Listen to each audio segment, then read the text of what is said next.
I walked into my own birthday party with a black eye so swollen I could barely see through it. The chatter died instantly. 63 candles waited on a cake I'd never get to blow out. My son Derek stood up, chest puffed with pride, and announced to everyone, "My wife put her in her place so she'd finally shut up. Mom needed to learn some respect." His wife Crystal smirked from her chair, twirling her wine glass. Then my brother Raymond walked straight up to Derek, and what he said next changed absolutely everything. Raymond didn't raise his voice. That's what made it so terrifying. He moved close to Derek, his 6'3" frame towering over my son, and spoke in a tone so quiet the whole room had to strain to hear. "You have exactly one chance to make this right," Raymond said. "One chance before I call the police and have your wife arrested for assault. You understand me?" The room stayed frozen. Nobody moved. Nobody breathed. Raymond had been a police sergeant for 32 years before retiring, and when he used that voice, people listened. Derek's face went from proud to pale in about 3 seconds. "Dad, Derek stammered, his eyes darting around the room at all the watching faces. "It was just a joke. Mom fell. Crystal didn't do anything. Tell them, Mom. You fell, right?" Crystal jumped up from her chair so fast her wine sloshed onto the carpet. Suddenly she was crying, her hands pressed to her chest like she was the one who'd been attacked. "I can't believe this," she sobbed. "Raymond, how dare you threaten me? I've done nothing but take care of Ebony since we moved in here. She's getting confused, she trips all the time, and now you're accusing me of hurting her?" My sister Angela stood up from the couch. "Ebony, what really happened?" Every eye in that living room turned to me. My friends from church, my neighbors, Derek's co-workers, Angela's family. I touched my swollen cheek and felt the weight of the moment. This was it. Tell the truth and destroy my relationship with my only child, or protect him and live with a lie. "Crystal hit me," I said, and my voice shook, but I kept going. "She's been verbally abusing me for months, ever since they moved in after losing their apartment. 2 days ago, I asked her politely to please not leave dirty dishes piled in the sink. She flew into a rage. She screamed at me, called me an ungrateful old witch, and then she slapped me across the face with the back of her hand. Her wedding ring cut my cheekbone. When I stumbled backward, she shoved me into the doorframe. That's where this bruise on my shoulder came from." I pulled down the collar of my blouse to show the purple mark. Crystal's tears stopped like someone had flipped a switch. "That's a lie," she hissed. "You're making this up because you've never accepted me as Derek's wife. You've been trying to turn him against me since the day we got married." Raymond already had his phone out. "Ebony, I'm taking photos of your injuries right now. Then we're going to the hospital to get everything documented, and then we're filing a police report. Angela, can you drive us?" "Absolutely," Angela said, grabbing her purse. Derek suddenly moved, stepping between Raymond and me. His eyes were wet, his voice breaking. "Please, Mom, please don't do this. Don't ruin Crystal's life over one mistake. She's under so much stress right now. She didn't mean it. If you get her arrested, it'll destroy everything. Our jobs, our future, everything." Then he said the words that stopped my heart. "And you'll never see your grandchild." The room went completely silent. "What?" I whispered. Crystal wiped her eyes and suddenly her whole demeanor changed. She moved next to Derek and placed a hand on her flat stomach. "I was going to tell you tonight, at the party. I'm pregnant. 10 weeks. You're going to be a grandmother, Ebony." My knees went weak. A grandchild. My first. I'd been dreaming of this moment for 15 years, ever since Derek got married. I'd imagined holding a baby, teaching them to bake cookies, reading them stories. And now here it was, wrapped up in this nightmare. Crystal saw my face and knew she'd won. She dropped to her knees in front of me, grabbing my hands, forcing me to look at her tear-streaked face. "I'm so sorry," she sobbed. "I'm so sorry, Ebony. I don't know what came over me. The pregnancy hormones, the stress of losing our place, the fear about money. I lashed out and I never should have. Please give me one more chance. For the baby's sake. For Derek's sake. We can handle this as a family. We don't need police involved. Please." Raymond gripped my shoulder. "Ebony, don't fall for this. This is manipulation. Classic abuser behavior. She's going to do it again." "She won't," Derek insisted, his voice desperate. I'll make sure of it. I'll watch her. I'll get her into counseling. Just please, Mom. Please don't destroy our family. I looked around that room.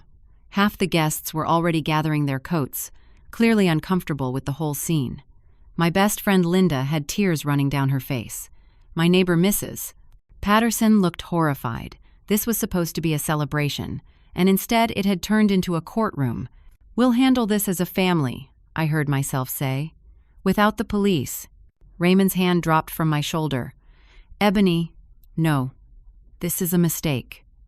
A terrible mistake." But Derek was already hugging me, thanking me, promising it would never happen again. Crystal stood up, her tears magically gone, and gave me a small smile that didn't quite reach her eyes. The party ended 20 minutes later. People left quickly, murmuring awkward goodbyes. Raymond stood at the door, shaking his head. "You're going to regret this," he told me. "When it happens again, and it will, you call me immediately. You understand?" I nodded, but I didn't believe him. Crystal was going to be the mother of my grandchild. We'd work through this. We had to. After everyone left, I went to clean up the living room. Derek and Crystal had already disappeared into the master bedroom, the one they'd taken over when they moved in 3 months ago. I could hear them talking in low voices through the door as I picked up discarded paper plates and plastic cups. I walked past their room on the way to mine, my arms full of trash, and I heard Crystal's voice clearly through the door. "I told you it would work," she said. "Your mother's desperate for a grandkid. She'll believe anything now." My stomach dropped. I stood frozen in the hallway. Derek's voice was quieter, harder to hear. "Are you sure about?" "There's no baby, you idiot," Crystal snapped. "I'm not pregnant." "But she doesn't know that. By the time she figures it out, we'll have everything we need from her." I couldn't breathe. I backed away from the door as quietly as I could, my heart hammering in my chest. I'd just protected a woman who'd lied about carrying my grandchild. A woman who'd hit me, and would hit me again. I made it to the small guest room where I'd been sleeping since they moved in. I locked the door, sat on the bed, and realized Raymond was right. I just made a terrible mistake. The next 3 days taught me what real fear feels like. Crystal wasn't pretending anymore. She didn't bother hiding her contempt now that she knew I'd chosen protecting Derek over protecting myself. On Monday morning, I came into the kitchen to make coffee and found Crystal already there, eating cereal at my table. She didn't look up. "I need the kitchen until noon," she said. "I'm meal prepping. You can come back after lunch." "This is my house," I said quietly. "My kitchen." She finally looked at me. Her eyes were cold. "And Derek and I are your family. We're staying here helping you out since you're getting older and need assistance. The least you can do is be flexible. Now, I said I need the kitchen. Go watch TV or something." I stood there for a long moment, then turned and left. I spent the morning in my bedroom, hungry, listening to Crystal bang around in my own kitchen. That afternoon, I tried to talk to Derek when he got home from his job at the insurance company. I waited until Crystal went to take a shower, then knocked on his door. "Derek, honey, can we talk?" He opened the door looking exhausted. "What is it, Mom?" "I'm concerned about how Crystal is treating me. She's becoming very controlling, and I don't think." "Mom, stop." He rubbed his face. "Crystal told me you'd do this. She said you'd start making up problems to try to break us up. I'm disappointed in you. Crystal and I are here because you need us. You're getting older. You're becoming forgetful. Yesterday you asked me 3 times what day it was." "I did not." "You did, Mom. And that's concerning. Look, I know it's hard adjusting to having us here, but you should be grateful. Do you know how many elderly people have nobody to look after them? Crystal quit her job to be here for you during the day. The least you can do is show some appreciation." Crystal had quit her job as a receptionist at a dental office 2 weeks ago, claiming the stress was bad for the pregnancy. Another lie. "Derek, there's something I need to tell you about the baby." "Don't." His voice went hard. "Don't you dare bring up the baby. Crystal told me you've been making comments about whether she's really pregnant, asking invasive questions." "That's cruel, Mom. After what you did pushing her, you should be on your knees grateful she's giving you another chance." "I didn't push her. The hospital visit says otherwise. Now I have work to finish. Please leave me alone." He closed the door in my face. I stood in the hallway, shaking. Crystal had gotten to him completely. Every word I said she'd already twisted in advance. I went to my room and called Raymond. The phone rang 4 times before he answered. "Raymond, I need help." "What happened?" His voice went alert immediately. "Crystal's getting worse. She's controlling everything. She won't let me use my own kitchen. She's telling Derek I'm forgetful and confused, and he believes her. I heard her admit there's no baby. But when I try to tell Derek, he won't listen." There was a long pause. "Ebony, Derek called me this morning." My blood went cold. "What?" "He said you've been acting paranoid, accusing Crystal of things. He's worried you might be experiencing early signs of dementia. He asked if I'd noticed any cognitive changes in you." "Raymond, you don't believe that." "Of course I don't. But he's planting seeds, Ebony. He's setting up a narrative. This is worse than I thought. You need to document everything. Write down every incident. Take photos of any injuries. Save text messages. Build a case." "Okay, I will. Thank you for believing me." After I hung up, I went to my closet and pulled out a notebook I'd hidden under some sweaters. I'd been keeping a journal since the birthday party, writing down everything Crystal did and said. I recorded the conversation I'd overheard about the fake pregnancy. I documented how she'd taken over my bedroom, my kitchen, my space. Over the next week, things escalated. Crystal started going through my mail. I'd see her at the dining room table with envelopes opened, reading my bank statements, my medical bills, my letters from friends. When I confronted her, she smiled. "Derek asked me to help you organize your affairs. You've been having trouble keeping track of things. We found 3 unpaid bills last week. We're just trying to help." "Those bills weren't unpaid. I always pay on time." "Sure, Mom," Derek said from the couch, not even looking up from his phone. "Whatever you say." They were gaslighting me in my own home. Then one evening I found Crystal in my home office, going through my file cabinet. Financial documents were spread across the desk. Tax returns, investment statements, the deed to my house. "What are you doing?" I demanded. Crystal didn't even look guilty. Derek asked me to make sure everything's in order. "Your finances are a mess, Ebony. Do you even know how much money you have? When's the last time you reviewed your accounts? Get out of my office, right now." "Or what?" She turned to face me fully. "You'll call the police?" "We both know you won't. You're too worried about losing Derek and your precious grandchild." Her hand went to her stomach mockingly. "Face it, Ebony. This is our house now. You're just living in it." I tried to document everything. I took photos of my bruises with my phone, the ones that were fading but still visible. I wrote detailed notes in my journal. I took pictures of the financial documents Crystal had spread across my desk.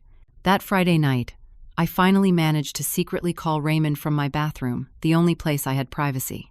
"I have photos," I whispered. "Evidence.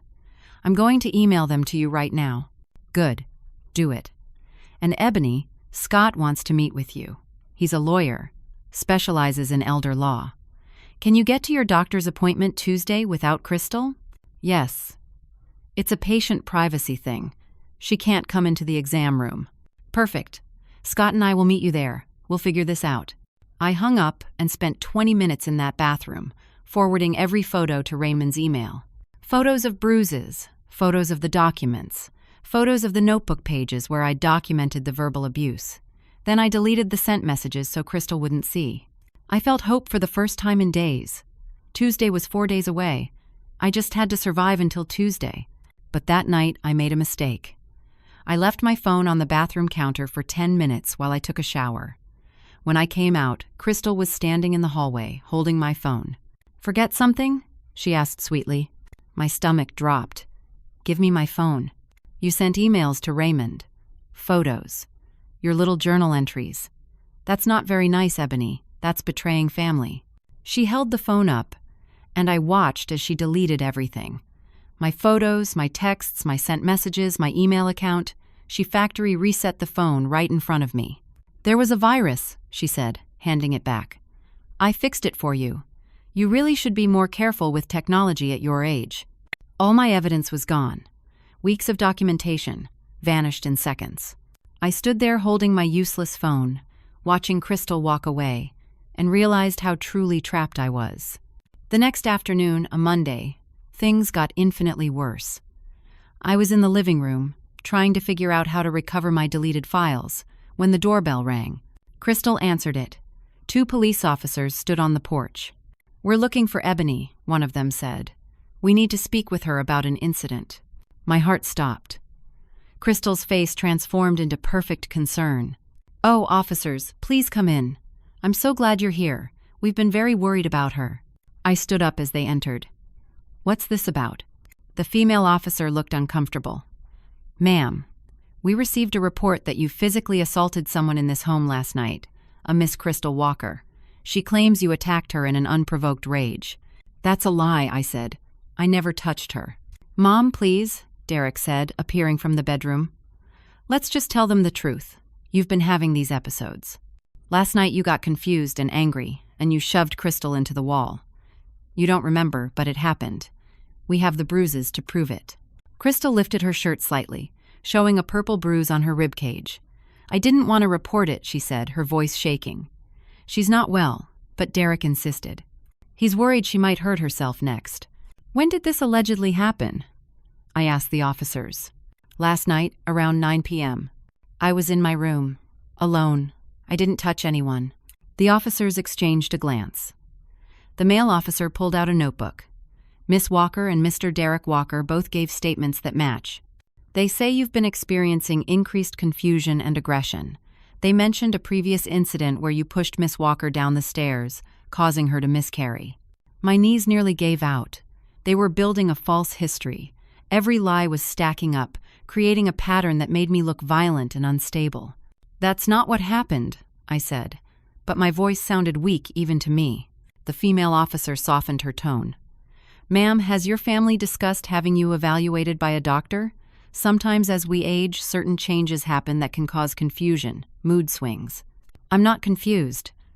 I'm being abused." "By whom?" the officer asked gently. I pointed at Crystal and Derek. "By them, they moved into my house. They've taken over. They're isolating me from family, going through my finances." "Mom, stop," Derek said, and he actually had tears in his eyes.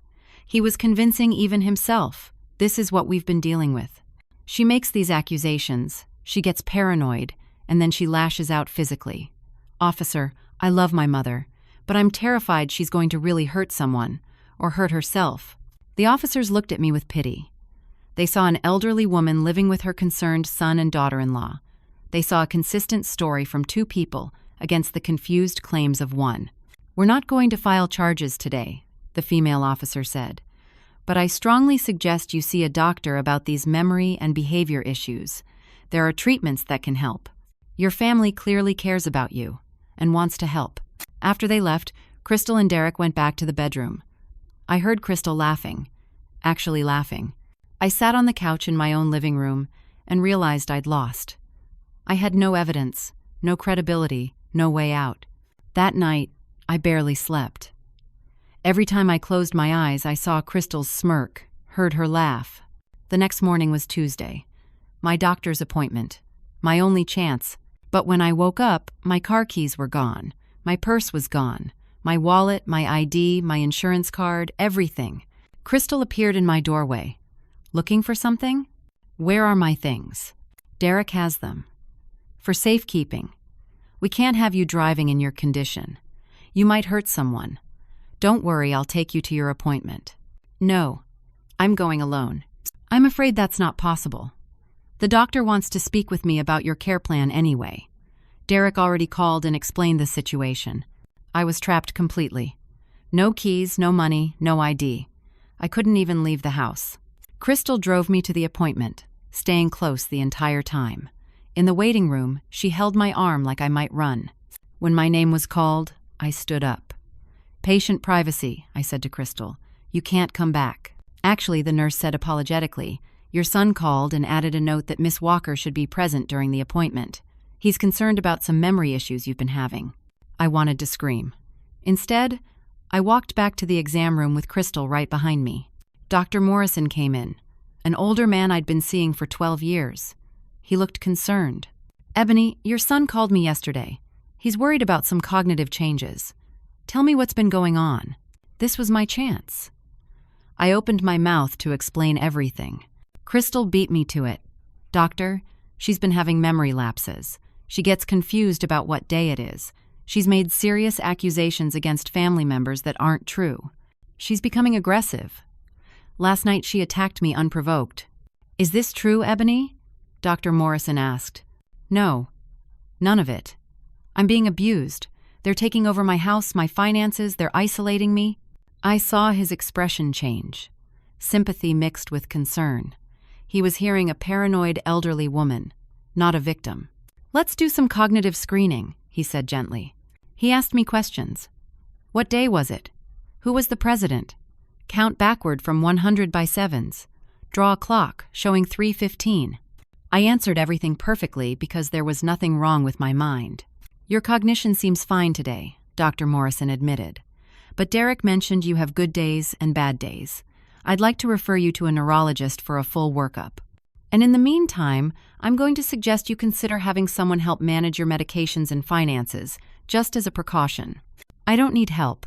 I need help getting away from them. Crystal squeezed my hand, hard, her nails digging in. We'll take good care of her, doctor. She's family. After the appointment, Crystal drove me home. Neither of us spoke. Raymond hadn't shown up. Scott the lawyer hadn't shown up. Nobody came to save me. When we got home, I found out why. Derek was on the phone in the living room. When he saw me, he hung up quickly. That was Raymond, he said. I told him you had a good appointment, that Dr. Morrison agrees you need more supervision. I suggested it might be better if Raymond didn't visit for a while. It seems to agitate you. You're cutting me off from my own brother? We're protecting you, Mom. From yourself. That night, I tried the front door. Locked from the outside, requiring a key I didn't have.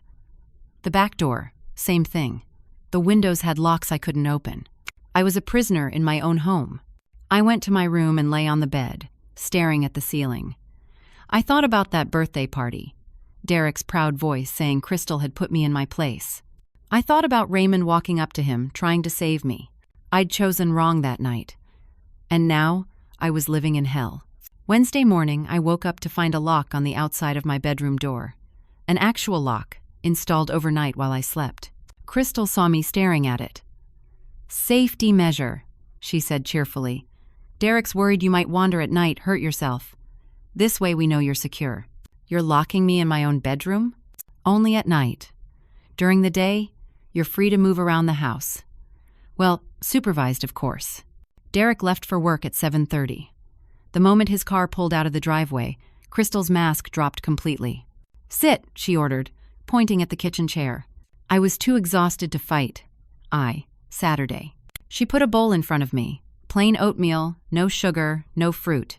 You're getting heavy. Need to lose some weight. This is breakfast and lunch today. I'm not overweight.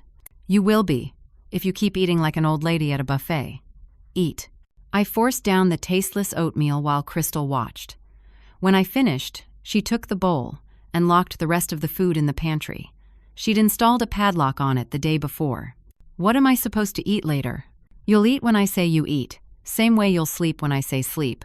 Go to the bathroom when I say. You wanted me to respect you, Ebony?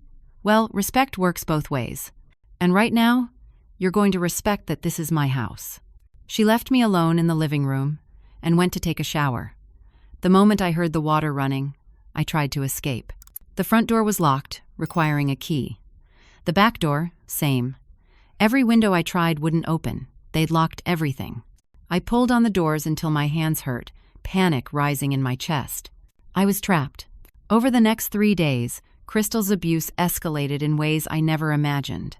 She withheld food, giving me just enough to keep me alive but leaving me constantly hungry. She controlled the thermostat, keeping the house frigid even though it was only 50 degrees outside and she knew I got cold easily. She rationed my medications, claiming I was taking too many.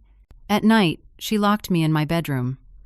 I'd hear the click of that lock and lie there in the dark, my stomach growling, my body shaking from cold, knowing morning was hours away. I tried to tell Derek when he came home, but Crystal had already gotten to him. Mom's being dramatic again, she'd say. She had 3 full meals today. Show her the receipts, Derek. She's eating fine, she's just confused about time. Derek would nod, believe her, and tell me to stop making problems. On Saturday morning, I made a desperate decision. I had to escape. I had to get to Raymond. Derek left early to play golf. Crystal was in the kitchen making herself eggs and bacon. The smell made my stomach hurt. I'd had half a yogurt for breakfast. I waited until she was distracted, then I moved. I shuffled toward the front door as quietly as I could. My plan was to bang on it, scream for help. Someone would hear. Mrs. Patterson next door had seen me at the birthday party. She'd help, but I was weak. 3 weeks of inadequate food and sleep deprivation had left me unstable. I made it to the front door and started pounding on it with both fists. "Help!" I screamed.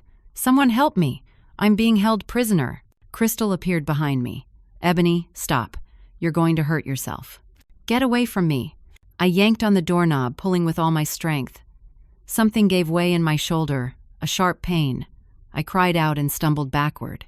Crystal didn't try to catch me. She watched as I fell, my hip hitting the hardwood floor. The pain was blinding. I lay there gasping while Crystal called 911. "My mother-in-law fell," she said, her voice perfectly calm. "She was having one of her episodes, trying to break down the door. I think she might have broken something." The ambulance came. Paramedics lifted me onto a stretcher. Mrs. Patterson was in her yard and saw them loading me up. She looked horrified. At the hospital, X-rays showed my hip was badly bruised but not broken. My shoulder was strained. They gave me pain medication and wanted to keep me overnight for observation since I was clearly malnourished and dehydrated. A nurse named Sarah sat with me. "Honey, when's the last time you had a proper meal?" "I don't remember," I whispered. She looked at my chart, then back at me. "You've lost 18 pounds since your last doctor visit 2 months ago. That's concerning. Are you having trouble eating?" This was my chance. I'm being starved. My daughter-in-law controls all the food. She locks me in my bedroom at night. She's taking over my house, my money, everything. "Please, you have to help me." Sarah's expression changed to sympathy. "Let me get a social worker." Hope flared in my chest. Finally, someone was listening. But then Crystal and Derek arrived. They burst into my room looking panicked and concerned. "Oh, Mom," Derek said, rushing to my bedside. "Are you okay?" The hospital called. "They said you fell." Crystal stood back, letting Derek play the worried son. She had tears in her eyes. Sarah looked at them. "Are you family?" "I'm her son. This is my wife. We live with Mom to help take care of her. She has dementia. She gets confused, agitated. Today she tried to break down the door thinking she was locked in. She wasn't, of course. But she believed she was. It's getting worse." "That's not true," I said. "But the pain medication was making me groggy." "They're lying. Check my records. Ask about the abuse." Sarah looked uncomfortable. "I'll get that social worker." The social worker's name was Patricia. She was a tired-looking woman in her 50s who'd clearly seen everything. She interviewed me first, alone in the room. I told her everything. Crystal, taking over my house, the locks on the doors, and my bedroom, the food deprivation, the fake pregnancy, the forged documents I'd found. The police report Crystal had filed to make me look violent. Patricia listened, taking notes. When I finished, she was quiet for a moment. "Do you have any proof of these claims?" I did. Photos, journal entries. Crystal deleted them all from my phone. "What about family members who can corroborate your story?" "My brother Raymond. My sister Angela. They know what's happening, but Derek won't let them visit anymore." Patricia nodded. "I'm going to speak with your son and daughter-in-law now." She left. 20 minutes later, she came back with Derek and Crystal. They'd clearly been talking. Derek sat down next to my bed, taking my hand. "Mom, Patricia told me what you said. About the locks and the food. I'm so sorry you feel that way. Your confusion is getting worse. We haven't locked anything. There are no padlocks. You can eat whenever you want, but you forget that you've eaten, or you hide food and forget where you put it." "That's not true." Crystal stepped forward. "Ebony, we found a stash of cookies in your closet last week. Moldy ones. You'd hidden them and forgotten. We had to throw them away. You got upset, said we were stealing your food. But they were rotten." I stared at her. That never happened. She was making it up, and doing it so smoothly, so convincingly, that even Patricia looked like she believed it. "We've been trying to help her," Derek continued, but she fights us on everything. Her doctor suggested we might need to consider memory care soon. Somewhere with professional staff who can give her the care she needs. You want to put me in a home, I said. We want you to be safe, Mom. And right now, you're not safe. Patricia looked at me with sympathy. Ebony, I'm going to recommend a full psychiatric evaluation before you're discharged. There are good facilities that specialize in geriatric care. They can determine what level of support you need. I don't need a psychiatric evaluation. I need someone to believe me. But no one did. Patricia left with Derek and Crystal. Through the small window in my door, I could see them talking in the hallway. Derek was crying. Crystal had her arm around him, comforting him. They looked like devoted family members dealing with a difficult elderly relative. And I looked like a paranoid old woman. That night, I lay in that hospital bed, my hip throbbing despite the medication, and realized I'd made everything worse. Now they had medical documentation of my decline. Now there were professional witnesses to my confusion and paranoia. The next morning, a psychiatrist came to evaluate me. Dr. Chen, a young woman with kind eyes who I desperately wanted to trust. She asked me questions for an hour. About my mood, my sleep, my appetite, my thoughts. I tried to be rational, calm, factual. I explained about Crystal and Derek systematically taking over my life. How long have you felt that people are conspiring against you? Dr. Chen asked. They're not conspiring. They're doing it. There's a difference. Can you tell me more about the locks you mentioned? The ones on your bedroom door and the food pantry? I described them in detail. The brass padlock on the pantry. The slide bolt on my bedroom door installed on the outside. Dr. Chen made notes. And you believe your son and daughter-in-law installed these? I know they did. I saw them. She nodded sympathetically, but I could tell she didn't believe me. She thought I was delusional. After she left, I overheard her talking to Patricia outside my room. Classic persecution complex, possibly early-stage dementia with paranoid features. The malnutrition and dehydration are concerning. She may not be properly caring for herself at home. I closed my eyes. They were going to lock me away, and everyone would think it was for my own good. But then something shifted. Dr. Chen came back into my room, this time with a different expression. Ebony, I need to ask you something. Earlier you mentioned your daughter-in-law Crystal filed a police report accusing you of assault. When was that? Last Monday. 2 officers came to my house. They didn't arrest me, but they took statements. And you deny pushing or attacking Crystal? Completely. I never touched her. Dr. Chen looked at her tablet. The hospital records from Crystal's emergency room visit 3 weeks ago show she claimed you pushed her downstairs, causing a miscarriage. But the ER doctor's notes say they found no evidence of pregnancy, no positive pregnancy test, no signs of miscarriage. The injuries were consistent with a low-velocity fall, possibly self-inflicted. My breath caught. She staged it. She told me she was pregnant to manipulate me into not calling the police. But there was never a baby. That's what the medical records suggest. Dr. Chen sat down. Ebony, I think someone needs to investigate your home situation more thoroughly. I'm going to contact Adult Protective Services. I want them to do an unannounced home visit and check for those locks you mentioned. For the first time in weeks, I felt hope. Thank you, I whispered. Thank you for believing me. I'm not saying I believe everything you've told me, but there are inconsistencies in the stories I'm hearing, and that concerns me. Let's see what APS finds. She left to make the call. I lay back against the pillows, my whole body shaking with relief. Maybe, finally, someone was going to help. But I didn't know that Crystal and Derek were already 3 steps ahead.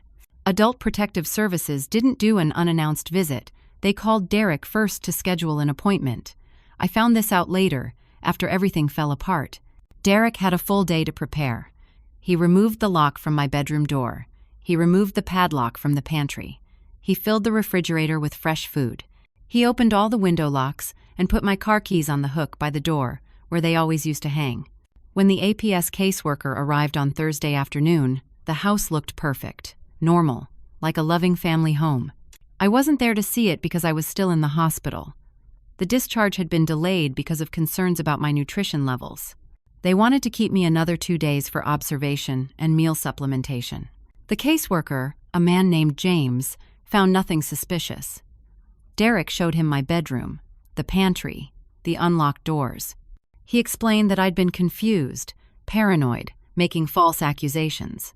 He provided documentation, the police report, the doctor's notes about possible dementia, the hospital records from Crystal's staged fall. James left satisfied that I was being well cared for by concerned family members. He closed the case. I didn't know any of this had happened. I was lying in that hospital bed, believing help was coming, when Derek arrived Saturday morning to take me home. "Good news, Mom," he said cheerfully. The social worker cleared everything up. Adult Protective Services came by, found no problems. Everyone agrees you're just confused and need more support. We're going to take great care of you at home. My heart sank. What about the locks? What locks? Mom, there were never any locks. See, this is what everyone's talking about. You believe things that aren't real. He wheeled me out of the hospital. Crystal was waiting in the car, smiling. The ride home was silent. When we pulled into the driveway, I saw Mrs. Patterson working in her garden. She looked up, saw me, and quickly went back inside her house. She'd witnessed too much. She was afraid, just like I was. Derek helped me into the house. My hip still hurt, making walking difficult. He settled me onto the couch with a blanket. "Rest here, Mom. Crystal will bring you some lunch." The moment Derek left for work, Crystal's smile vanished. She stood over me, arms crossed. "You thought you were clever, didn't you? Telling that psychiatrist about the locks, getting APS involved. But we were smarter. We removed everything before they came. And now you look even crazier, making accusations about things that don't exist. They existed. You know they did." "Prove it," she laughed. "Oh, wait, you can't. You have no proof, no witnesses, no evidence. Just the ravings of a senile old woman." She walked away, leaving me alone on the couch. That afternoon, while I dozed fitfully, Crystal and Derek did something I didn't discover until it was too late. They went to the bank with forged power of attorney documents and changed my accounts. They added Derek as joint owner on my checking and savings. They changed the beneficiary on my life insurance from Raymond and Angela to Derek alone. They even changed my will, forging my signature on new documents that left everything to Derek with Crystal as secondary beneficiary. By the time I woke up, they'd legally stolen my entire life. Over the next week, my physical health deteriorated rapidly. The nutritional supplements from the hospital wore off. Crystal went back to controlling my food, giving me just enough to survive. She reinstalled the lock on my bedroom door, no longer caring if I saw it. There was no one left to tell. I tried calling Raymond, but my phone had been disconnected. "Cost-cutting measure," Derek explained. "You weren't using it much anyway." I tried to leave the house, but my car keys were gone again. My hip made walking more than a few steps agonizing. I was trapped by my own body as much as by them. Then on a Tuesday morning, 8 days after coming home from the hospital, I made one last desperate attempt to escape. Derek had left for work. Crystal was in the shower. I dragged myself to the front door, my hips screaming with every step. I unlocked the deadbolt with shaking hands. The cold air hit my face, and I almost cried with relief. I made it down the porch steps, holding the railing. My goal was Mrs. Patterson's house, just 30 yards away. If I could get there, bang on her door, she'd have to help me. She'd have to. I made it 10 steps across the lawn before my hip gave out. I crumpled to the grass, crying out in pain. The cold ground soaked through my nightgown. "Help!" I screamed. "Mrs. Patterson! Someone help me!" Mrs. Patterson's front door opened. She stood there in her bathrobe, staring at me sprawled on the lawn. Our eyes met. "Please," I begged. "Please help me." She hesitated for just a moment, then closed her door. I lay there on that cold grass, watching the door shut, and something inside me broke. My own neighbor, who'd known me for 15 years, had abandoned me. Crystal found me 3 minutes later. She didn't help me up. She called 911 and told them I'd tried to run away again, that I was becoming a danger to myself. The ambulance came. Paramedics I recognized from before lifted me onto the stretcher. One of them, a young man with sympathetic eyes, whispered, "Are you safe at home?" I tried to answer, but Crystal was right there, hovering, listening. "She has dementia," Crystal told him. "We're doing our best, but she needs more care than we can provide." At the hospital, they treated my hip strain and hypothermia from lying on the cold ground. A doctor I hadn't met before came to examine me. She was older, maybe 65, with gray hair and sharp eyes. "I'm Dr. Helen Gardner," she said. "I'm a psychiatrist. The hospital asked me to evaluate you because this is your third admission in 2 weeks. That's concerning." "I'm being abused," I told her. "My son and his wife are holding me prisoner, starving me, stealing my money. Please, you have to believe me." Dr. Gardner sat down. "Tell me everything. From the beginning." So I did. I told her about the birthday party, the black eye, Raymond's intervention, the fake pregnancy, the systematic isolation, the forged documents, Crystal staging her fall, the locks, the food deprivation, all of it. I talked for 30 minutes straight while she listened and took notes. When I finished, she was quiet for a long moment. "Ebony, I've been doing this for 40 years. I've seen every kind of family dysfunction, every type of elder abuse, and I believe you." I started crying. "You do? Your story is too detailed, too consistent, too specific to be delusional. You're malnourished. You have multiple injuries at different stages of healing. And most importantly, your cognitive function is completely normal. You don't have dementia. You have trauma. What do I do? First, I'm going to contact Adult Protective Services again. I'm going to personally request a surprise home visit, not a scheduled one. Second, I'm going to reach out to your brother Raymond. You mentioned he tried to help. Third, I'm not discharging you back to that house until I know you're safe. Derek has power of attorney. He can make them discharge me." Dr. Gardner's smile was sharp. "He can try, but I'm the attending physician, and I determine medical necessity. If I say you need to stay for evaluation and treatment, you stay. He can fight it, but that takes time. Time we'll use to build a case." For the first time in weeks, I felt like I could breathe. That afternoon, Dr. Gardner called Raymond. She told him where I was, what she suspected, and asked him to come immediately. Raymond arrived 2 hours later, with Angela and a lawyer named Scott. They were stopped at first by hospital security because Derek had called ahead and told them Raymond was estranged and shouldn't have access to me. But Dr. Gardner overruled it. She escorted them to my room herself. When Raymond walked through that door and saw me, skeletal and bruised in the hospital bed, he broke down crying. "I'm so sorry," he said, holding my hand. "I should have done more. I should have forced my way in. I should have." "You tried," I whispered. "I didn't listen." Scott the lawyer pulled out a notepad. "Ebony, I need you to tell me everything. Every document you think they forged, every incident of abuse, every lie they told. We're going to build a case." I talked until my voice gave out. Scott recorded everything on his phone. Angela took photos of my injuries. Dr. Gardner provided copies of my medical records, showing the pattern of admissions, the malnutrition, the injuries. "This is good," Scott said.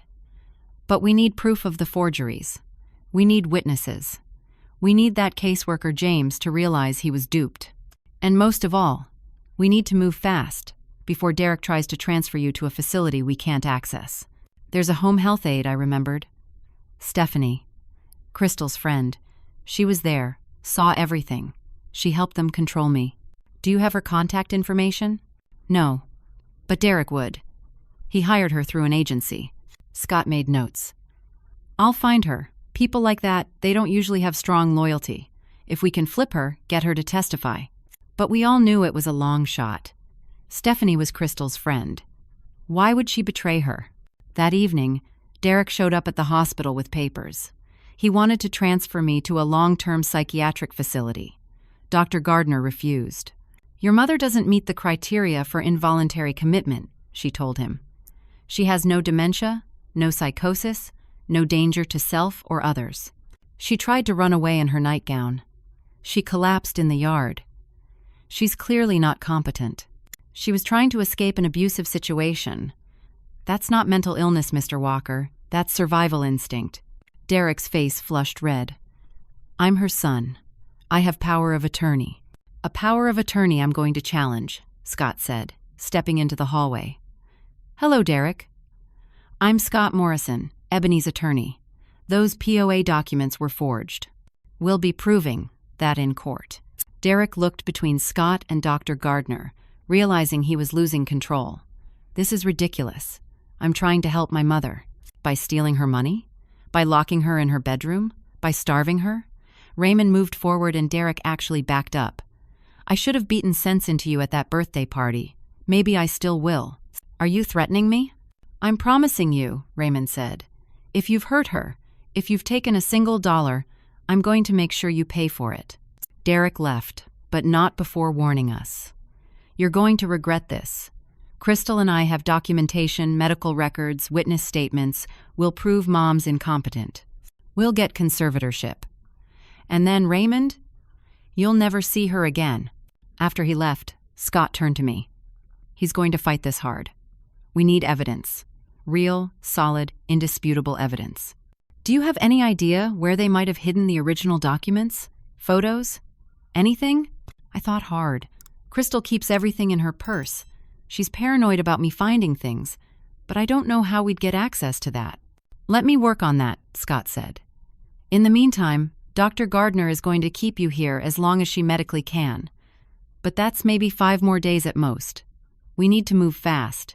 That night, alone in my hospital room with a security guard, Dr. Gardner had posted at my door. I prayed harder than I'd ever prayed in my life.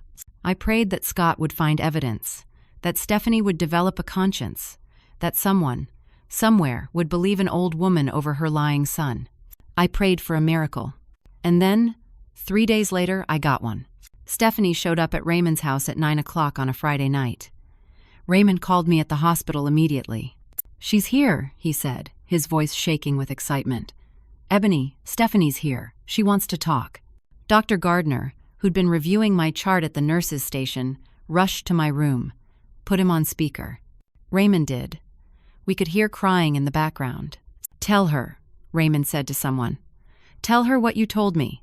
Stephanie's voice came through, shaking and guilty. Miss Ebony, I'm so sorry. I'm so sorry for what I did. Crystal paid me to help her.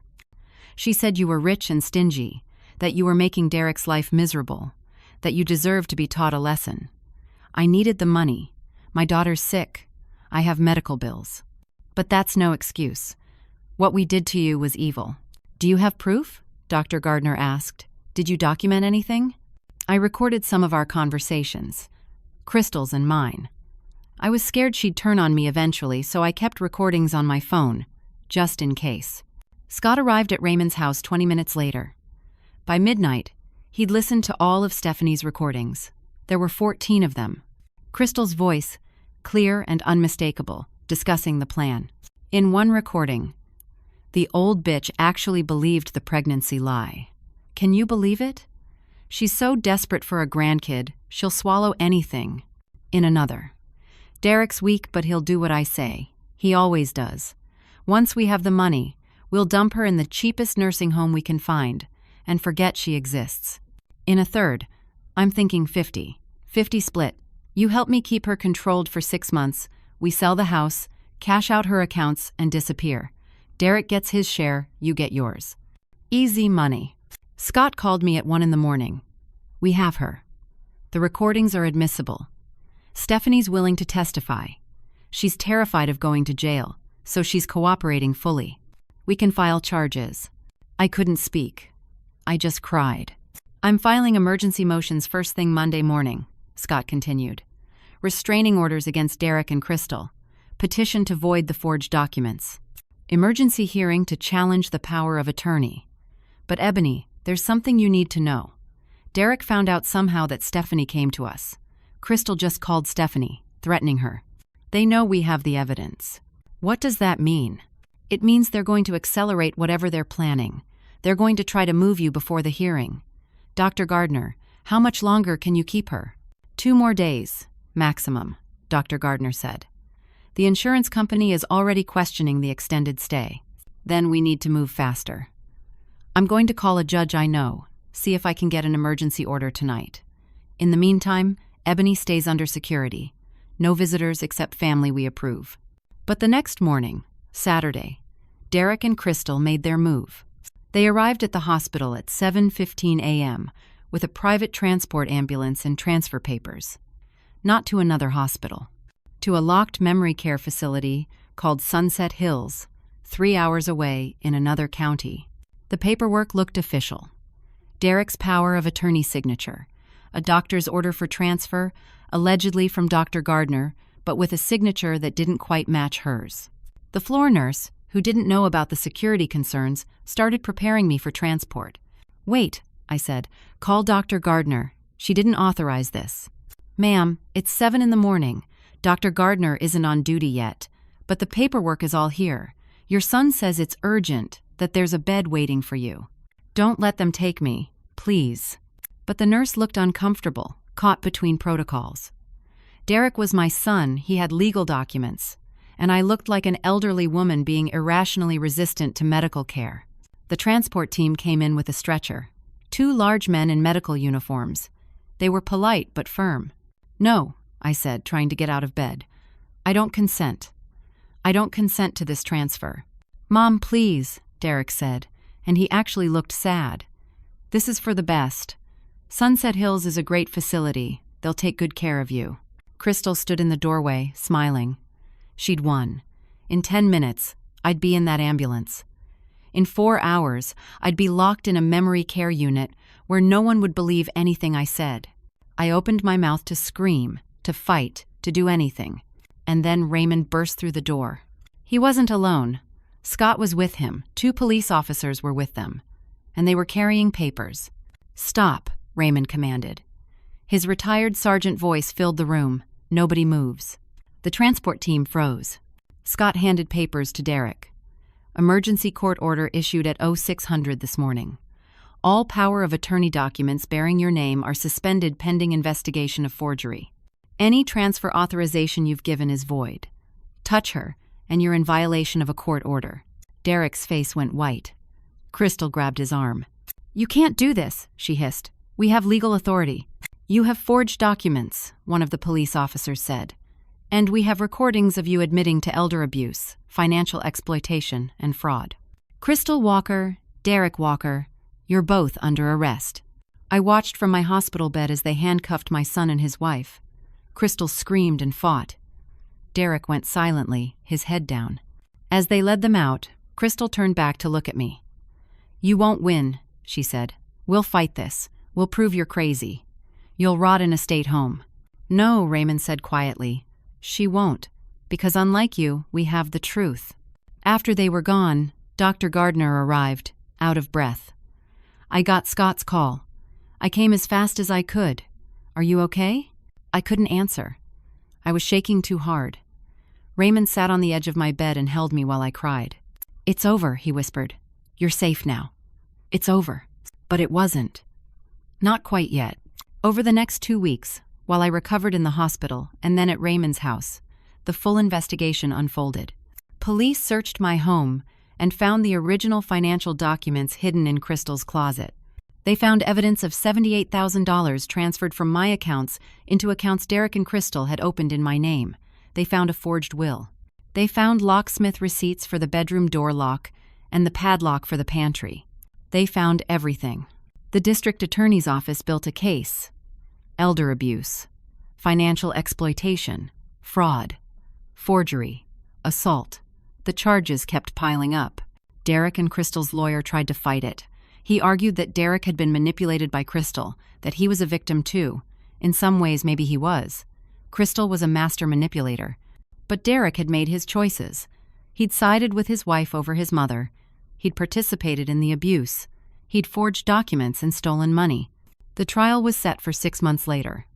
But I didn't have to wait that long to start healing. Scott helped me void all the forged documents.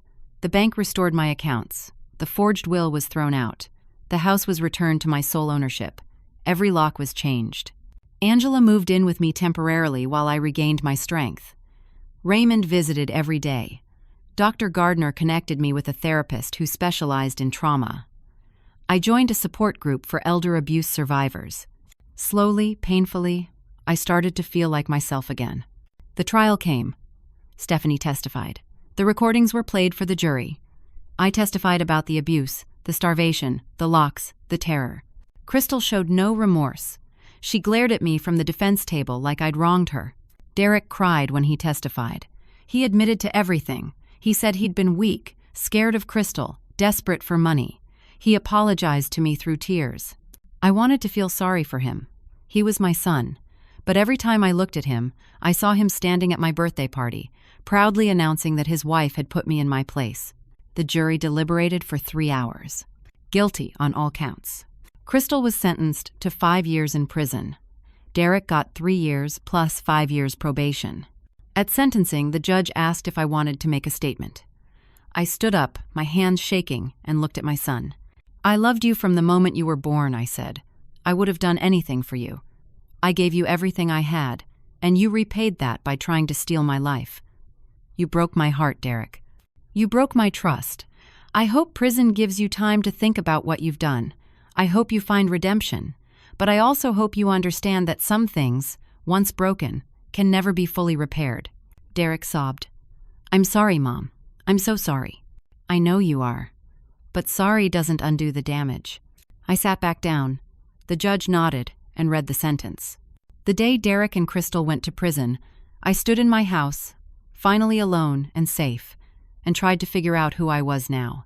The woman who'd walked into her birthday party with a black eye felt like a different person.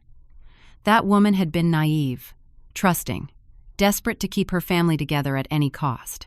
This woman was harder, wiser, and still deeply wounded.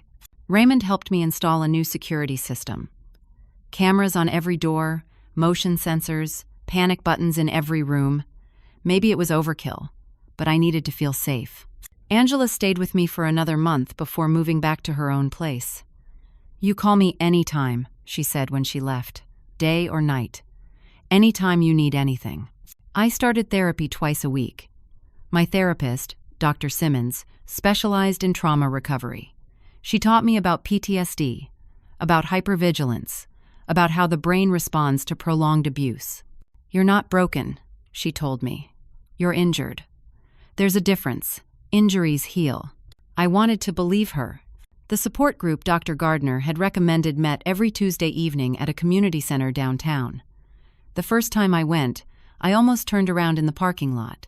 I didn't want to share my story with strangers. I didn't want to hear other people's horror stories. But I made myself walk in. There were 8 women there that night, ranging from their late 50s to early 80s.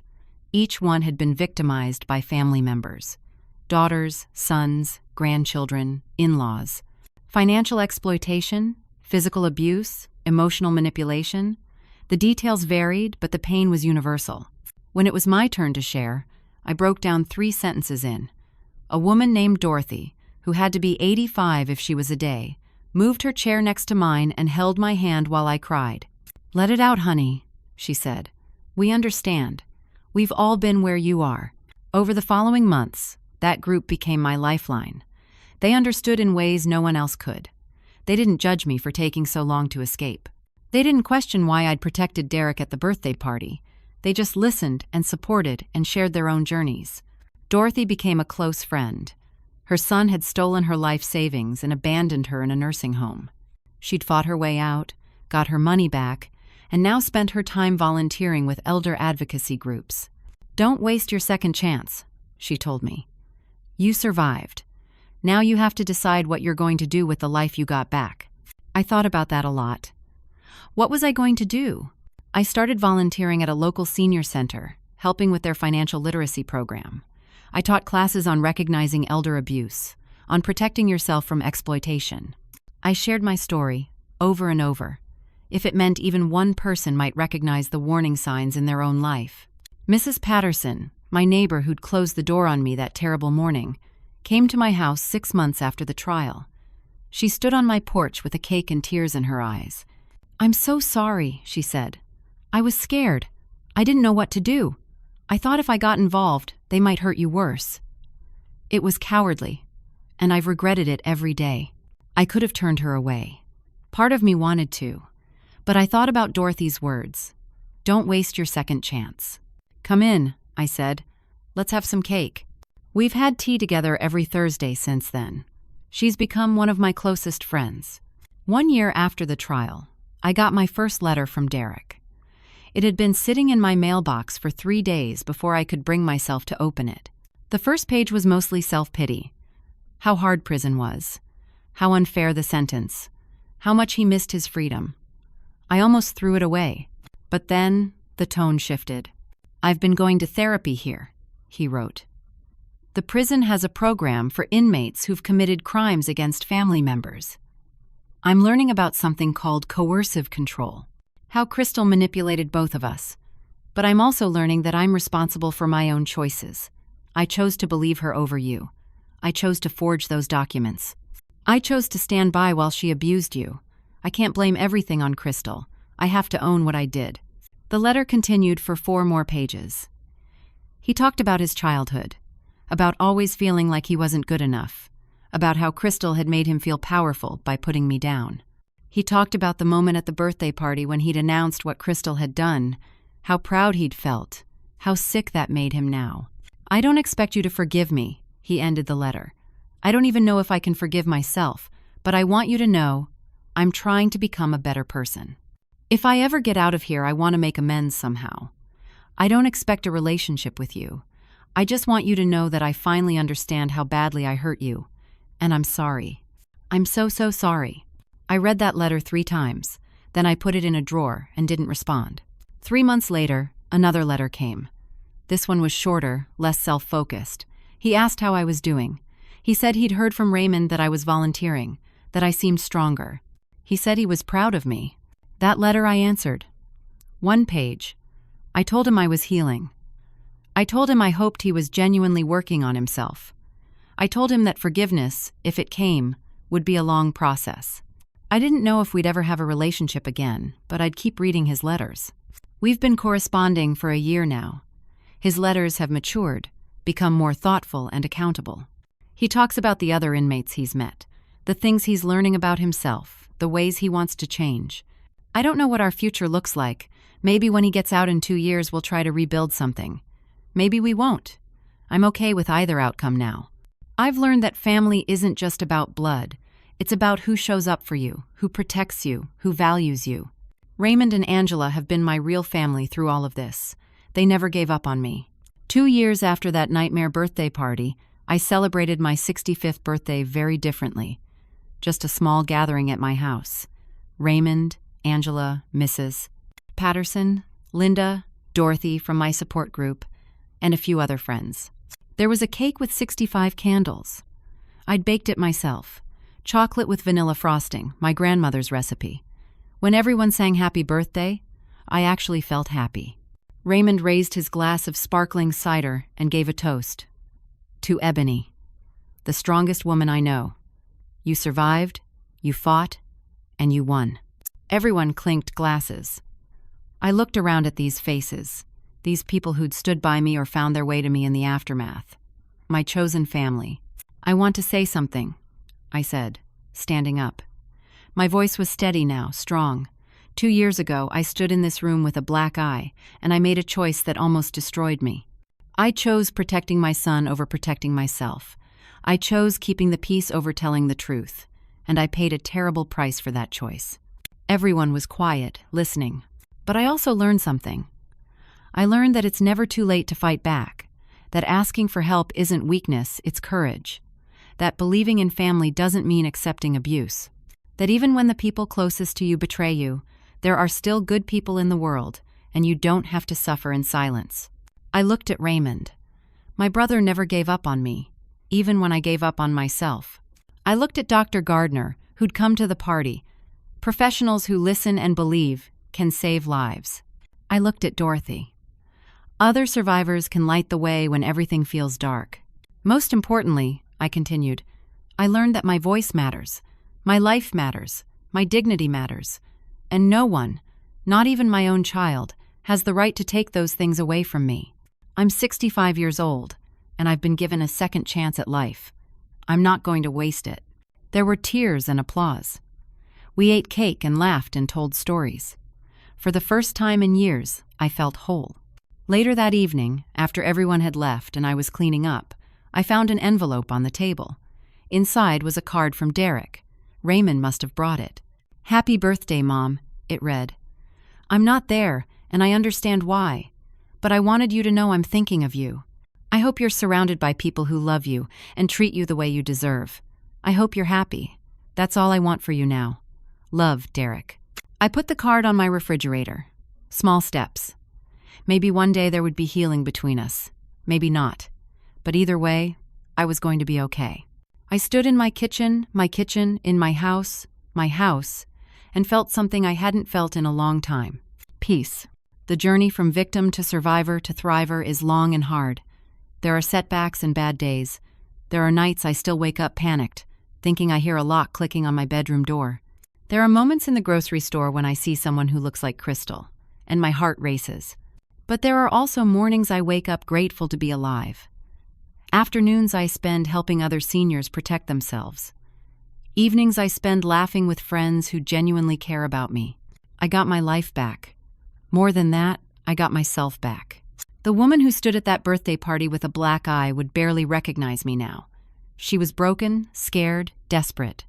I'm still healing, still learning, but I'm no longer that person. I'm Ebony. I'm 65 years old. I survived elder abuse, and I'm using my voice to help others survive too. That's my story. That's my truth, and I'm not afraid to tell it anymore, because silence protects abusers. Speaking up protects victims. And every person out there who's being hurt by someone they trust needs to know, you don't have to stay silent. You don't have to protect them. You don't have to sacrifice yourself to keep the peace. Your life matters. Your voice matters.